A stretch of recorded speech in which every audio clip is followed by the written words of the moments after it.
9 তারিখ এবং 10 তারিখ রোজা রাখা রাসূলের সুন্নাহ। প্রথমে 10 তারিখ রোজা রাখতেন। মদিনা শহরে আসার পর যখন দেখলেন ইহুদিরা রোজা রাখেন, আল্লাহ নবী বললেন, আগামী বছর থেকে তোমরা 2টা রোজা রাখবা। আল্লাহ যদি আমাকে হায়াতে বাঁচিয়ে রাখেন, আগামী বছর আমি 9 এবং 10 তারিখ রোজা রাখবো। মুহররমের 9 তারিখ 10 তারিখ। আল্লাহ রাসূলের পরের বছর ইন্তেকাল করেছেন, সুযোগ পান নাই, মারা গেছেন।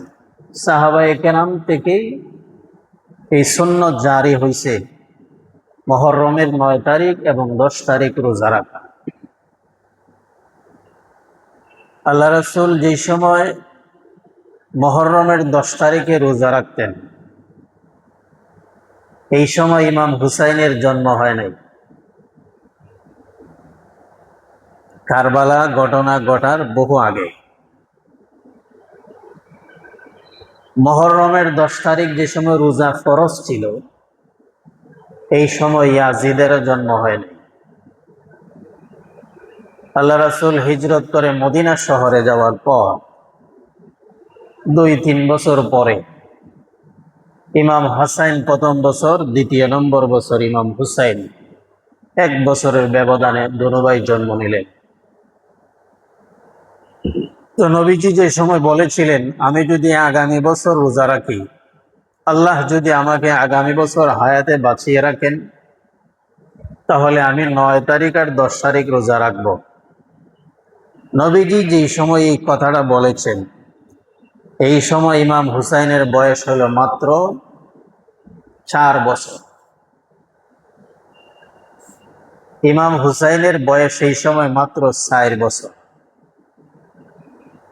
তাহলে ইমাম হুসাইনের বয়স যে সময় 4 বছর, এই সময় আল্লাহ রাসূল বলেছেন, আগামী বছর থেকে আমি 2টা রোজা রাখবো, মুহররম মাসে 9 তারিখ এবং 10 তারিখ। সুযোগ যদি না হয় তাহলে 10 এবং 11 তারিখ। ইমাম হুসাইন রাদিয়াল্লাহু তাআলা আনহু এর আরো প্রায় অনুমানিক 60 বছর পর, অনুমানিক 51 থেকে 52 বছর পরে কারবালার প্রান্তরে শহীদ হয়েছেন। আমি কথাটা এই জন্য বলতেছি যে মুহররমের 9 তারিখ 10 তারিখ আমরা অনেকেই রোজা রাখি, নবীর সুন্নাহ হিসাবে না ইমাম হুসাইনের শাহাদত হিসাবে, এটা জানার জন্য। আমরা যে মুহররমের 9 এবং 10 তারিখ রোজা রাখি, নবীর সুন্নাহ হিসাবে না ইমাম হুসাইন শহীদ হওয়ার হিসাবে?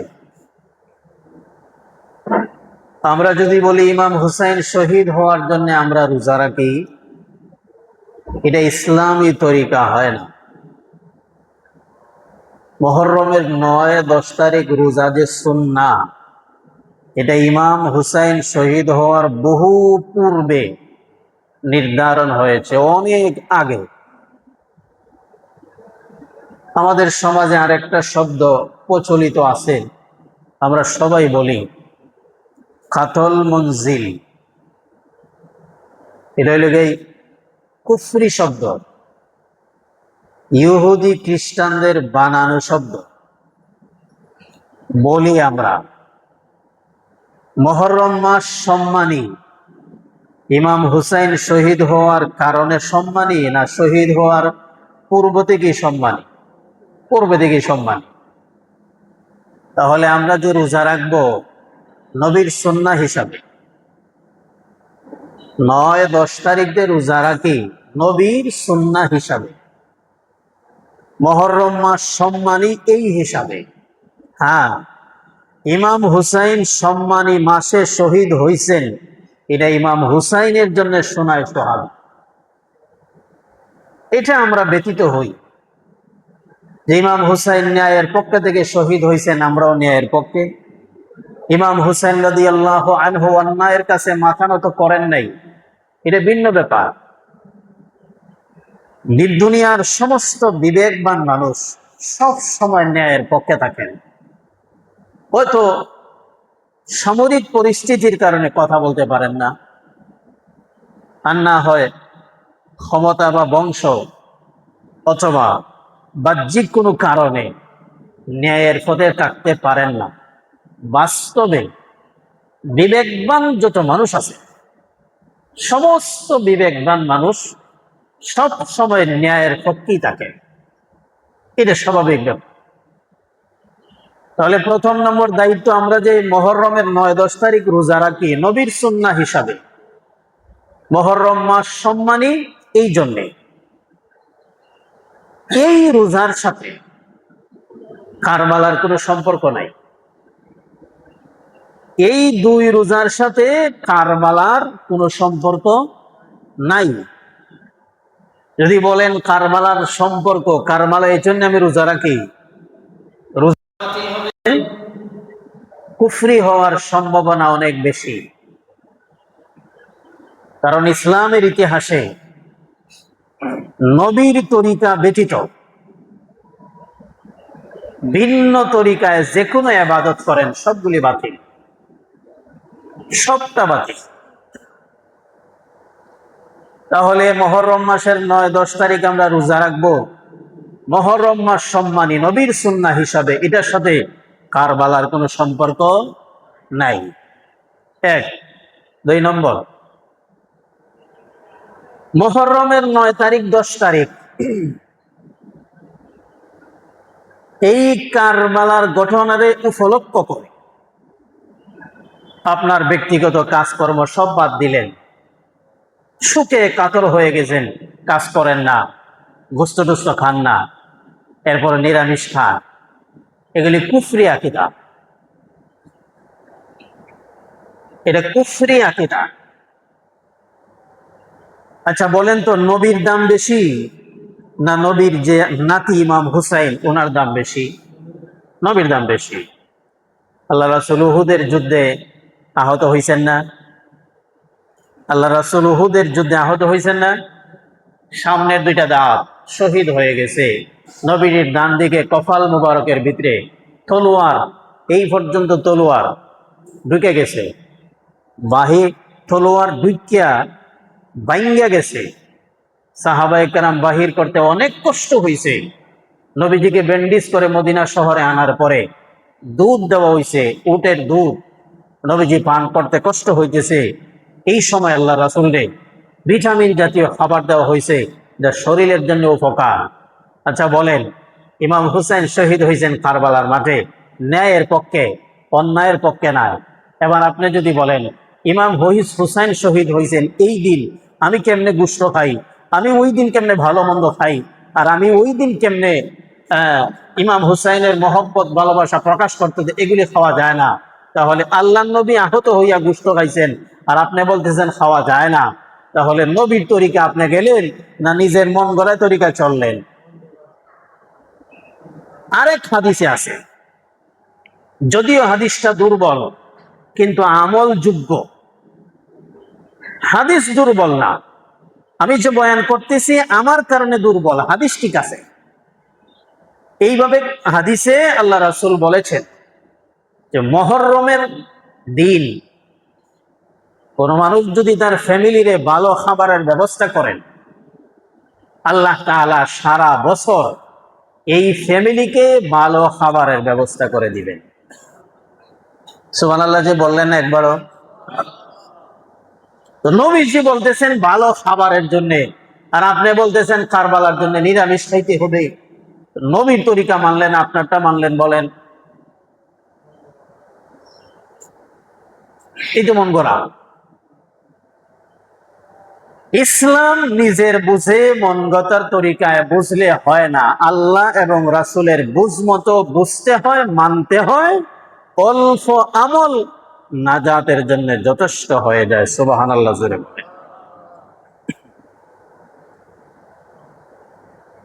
আবার সামনে যায় ইমাম হুসাইন কেন শহীদ হয়েছেন।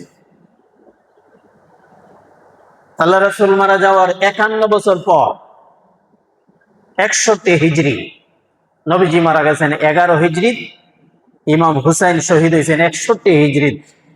তার অর্থ হলো আল্লাহ রাসূল মারা যাওয়ার 51 বছর পরে নবীজির দুই কলিজার টুকরা, একজন ইমাম হুসাইন আর একজন ইমাম হাসান। হাসান হলেন বড় ভাই, হুসাইন হলেন ছোট ভাই। নবীজি এই পরিমাণ মহব্বত করতেন। জুমার নামাজে আল্লাহ রাসূল খুতবা দিতেছেন, ইমাম হুসাইন আসতেছেন, বয়স মাত্র 3 বছর। আচ্ছা, 3 বছর একটা বাচ্চা, সে তো আর কিছু বুঝে না। দৌড় দিলে দিছো তো দিছই, আটকিলে তো আটকিছে, ভালো মন্দ কিছু বুঝে না। জুমার নামাজে ইমাম হুসাইন দৌড় মারি আসতেছেন, সামনে বড় বড় সাহাবায়ে কেরাম বসা। কাহারো ফুলে পা পড়তেছে, কাহারো গাড়ে পা পড়তেছে, কাহারো টুপি মাথার থেকে পড়তেছে। ইমাম হুসাইন দূরে দূরে আসতেছেন, হাত লাগতেছে, পাও লাগতেছে। আল্লাহ রাসূল খুতবা দিতেছেন।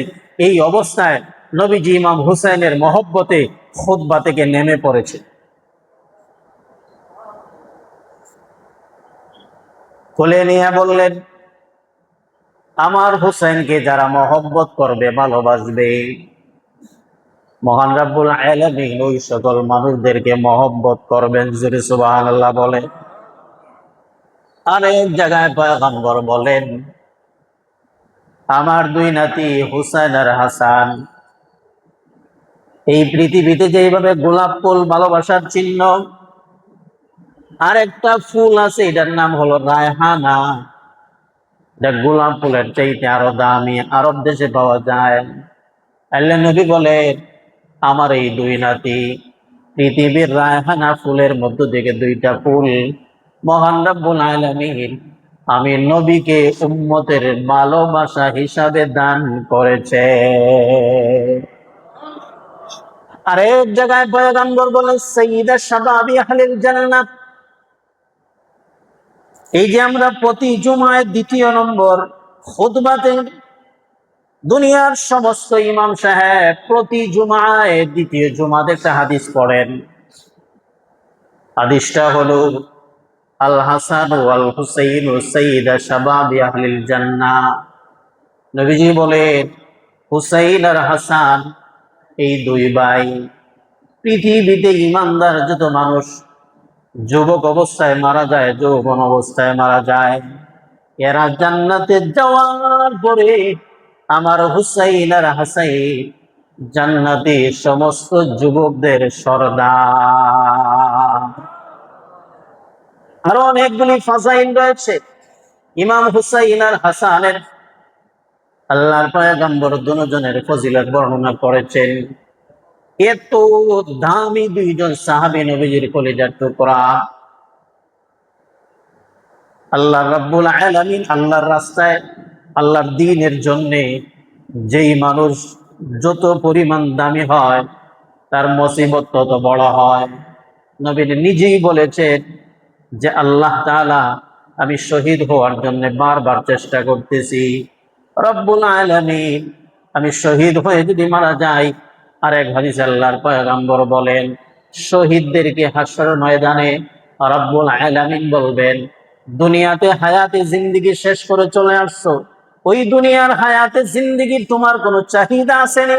শহীদ বলবে, রব্বুল আলামিন, কোনো চাহিদা নাই। বিল্ডিং বানানোর চাহিদা নাই, 10টা বিয়া করার চাহিদা নাই, দুনিয়ার কোনো সুখের চাহিদা নাই, একটাই মাত্র চাহিদা আছে, আমি একবার শহীদ হয়ে গেছি, আপনি আমাকে ওই দুনিয়াতে আবার পাঠায় দেন, এরপরে আবার চলে আসব, আবার পাঠায় দিবেন। এইভাবে আমি 70 বার যদি আল্লাহর রাস্তায় শহীদ হইতে পারতাম, তাহলে আমার জিন্দেগি সার্থক হয়ে যাইত।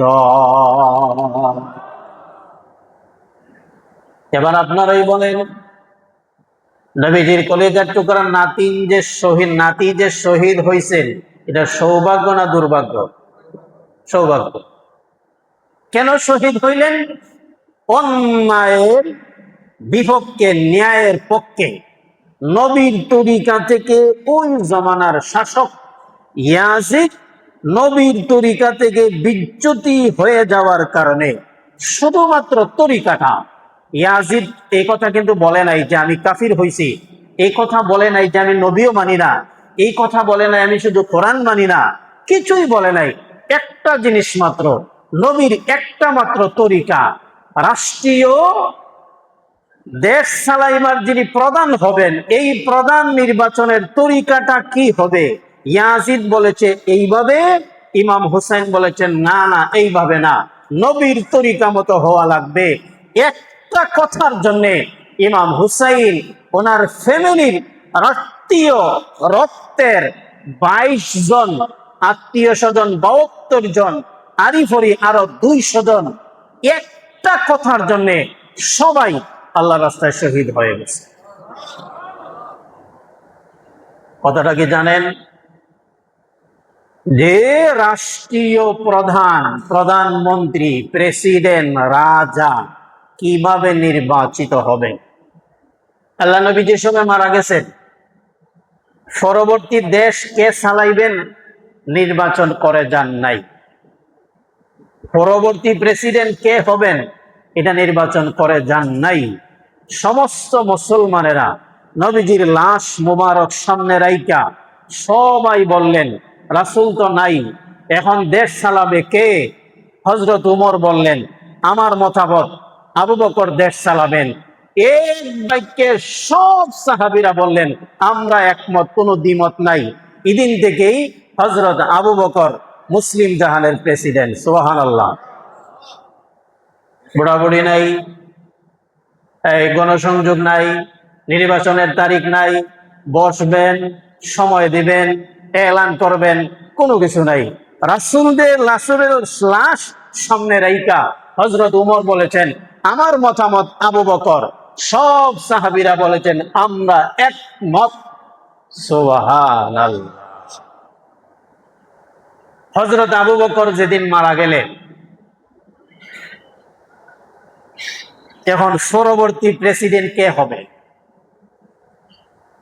হযরত আবু বকর একটা খাতায় নাম লেখছেন হযরত উমরের, লেইকাইদারে বন্ধ করছেন।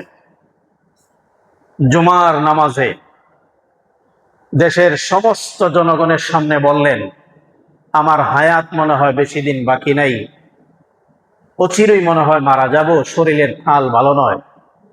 আমার পরে যিনি প্রেসিডেন্ট হবেন, এই প্রেসিডেন্টের নাম এই জায়গায় লেখছি, আপনারা কি রাজি আছেন? কার নাম লেখছেন কেহ তো জানে না। এটার ভিতরে কার নাম লেখছেন উপস্থিত জনগণ কেউই জানে না। এই খাতাটা এইভাবে ধইরা বললেন, এইটার ভিতরে নাম লেখা আছে, আপনারা কি রাজি আছেন? সুবহানাল্লাহ।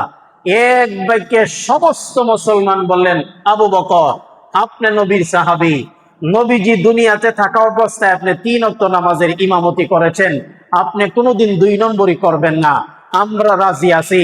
যার নাম লেখছেন পরবর্তী প্রেসিডেন্ট উনি হইতে আমরা সবাই একমত। আত্মবিশ্বাস কাহাকে বলে? তো হযরত আবু বকর যার নাম লেখছেন, আবু বকরের ছেলেও না, আবু বকরের আত্মীয় স্বজনও না, আবু বকরের কোন বংশের মানুষও না। কারণ উমর হইলেন এক বংশের, আর আবু বকর হইছেন আর এক বংশের মানুষ। যে আমরা দেশের যত দল আছে, আমরা দেশের যত দলে নির্বাচন করেন, যারাই প্রেসিডেন্ট হয়, এমন কোন দলের সৎ সাহস আছে এই কথা বলতে পারবেন নির্বাচনের আগে যে আমরা দেশের যারা রুকন আছি, সদস্য আছি, কেন্দ্রীয় সদস্য যারা আছি, এক জায়গায় সবাই বসি, দেশের জনগণ আমার দলের ভিতরে যারে মত দিবে এই ব্যক্তি প্রেসিডেন্ট হবে, এমন সৎ সাহস কোন দলের আছে? কটা দলের নাম বলবো বলেন?